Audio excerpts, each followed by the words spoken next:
Let's jump into this one. I confronted defence officials about price-fixing allegations in base services procurement. Senator Jess Collins once again. Did Spotless Facility Services bid for the work that Ventia won? And did Ventia bid for the work that Spotless won? It's quite possible. I wonder where she's going with this one. Like, this lady just looks dodgy as hell. Public servant, I'm guessing I am. Ms. Lee Ann Monterosso, Department of Defence, First Assistant Secretary, Service Delivery. Did you have any probity concerns with those two companies? The ACCC had lodged civil cartel proceedings against Spotless and Ventia. Holy heck. If so, how did you mitigate them? Any probity issues that may have been raised during the process would have been sought advice from our independent probity advisors. The ACCC started civil proceedings in the federal court against Spotless. The ACCC lodged civil cartel case against Spotless and Ventia on 12th of December 2024. Okay. Facility Services and Ventia Australia for alleged price fixing related to estate maintenance.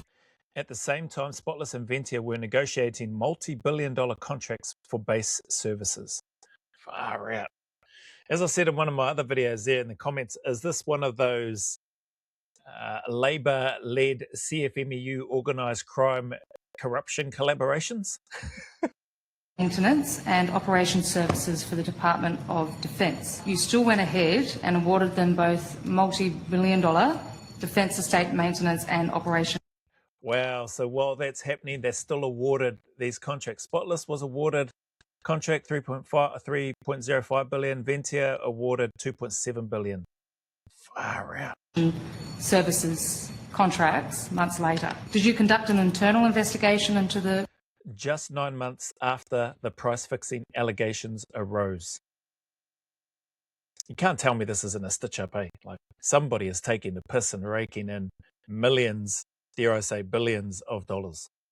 Probity concerns raised by the ACCC? We did seek assurances from both of the companies. Ultimately...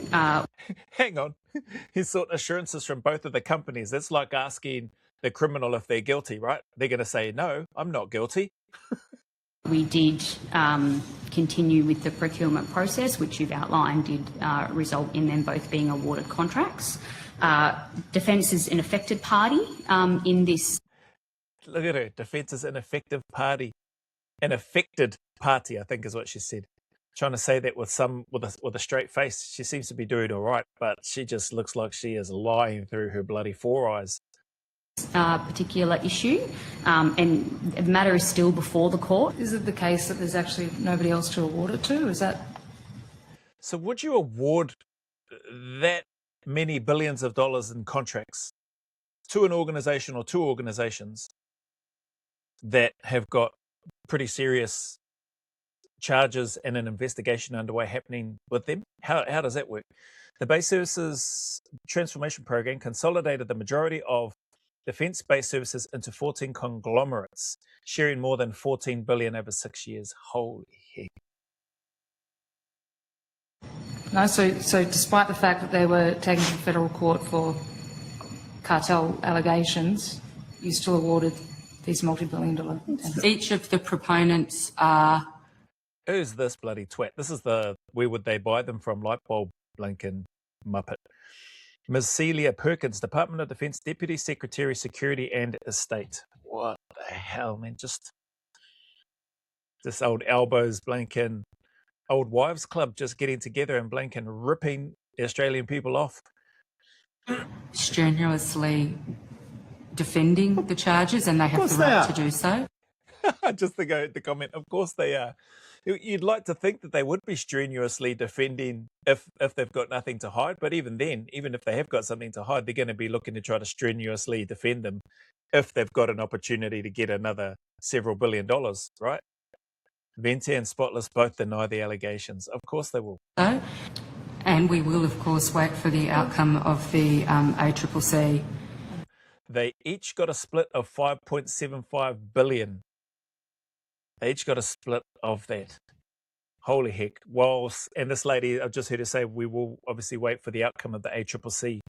Would you not wait for the outcome of the investigation by the ACCC before you then award and distribute 5.7 billion between the two companies that are under investigation.